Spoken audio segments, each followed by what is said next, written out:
मुझे आपके बारे में तो नहीं पता, लेकिन मुझे गलतियां करना बिल्कुल पसंद नहीं है, क्योंकि जब आप सबके सामने औंधे मुंह गिर जाते हैं तो उस शर्मिंदगी और दर्द से उबर कर दोबारा शुरुआत करना मुश्किल हो जाता है।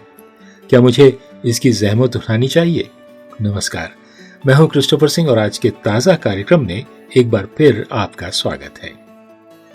अंग्रेजी वनस्पति शास्त्री और फोटोग्राफर एना एटकिंस शुरुआत में पुरुषों के वर्चस्व में रहने वाले वैज्ञानिक हलकों में पहचान बनाने में नाकाम रहीं। एक महिला होने के नाते वनस्पति चित्रों को प्रकाशित करने के उनके शुरुआती प्रयासों को नजरअंदाज कर दिया गया, लेकिन हार मानने के बजाय उन्होंने चुपचाप अपने तरीके को नया रूप दिया। उन्होंने प्रायोगिक साइनोटॉपिक फोटोग्राफिक प्रक्रिया सीखी और शैवाल का दस्तावेजीकरण करने के लिए इसका इस्तेमाल किया। 1843 में उन्होंने फोटोग्राफ्स ऑफ ब्रिटिश एल्गाई स्वयं प्रकाशित की, जो इतिहास की पहली ऐसी किताब थी जिसमें फोटोग्राफिक चित्र थे। उनके काम को अब विज्ञान और कला दोनों में अभूतपूर्व माना जाता है। एक नए माध्यम से नई शुरुआत करने की एटकिंस की इच्छा ने एक शांत विफलता को एक स्थायी विरासत में बदल दिया। पतरस ने यीशु को उनके सबसे बुरे समय में 3 बार अस्वीकार किया और उन्हें सूली पर चढ़ने के लिए अकेला छोड़ दिया।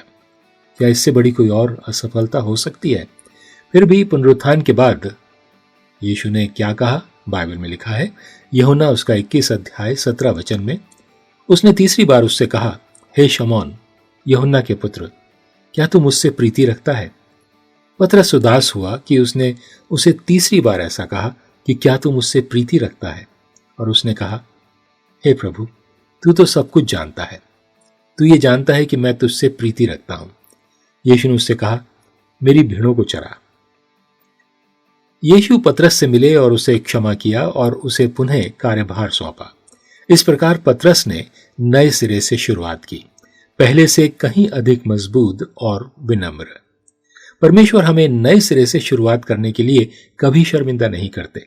वास्तव में उन्हें टूटेपन में से नयापन लाने में खुशी होती है। अक्सर पुनः आरंभ करना वास्तव में उनके द्वारा किए गए उद्धार का कार्य होता है। इसलिए नए सिरे से शुरुआत करने से न डरें, क्योंकि परमेश्वर का अनुग्रह ही काफी है। यही उसका ताजा वचन है आज आपके लिए।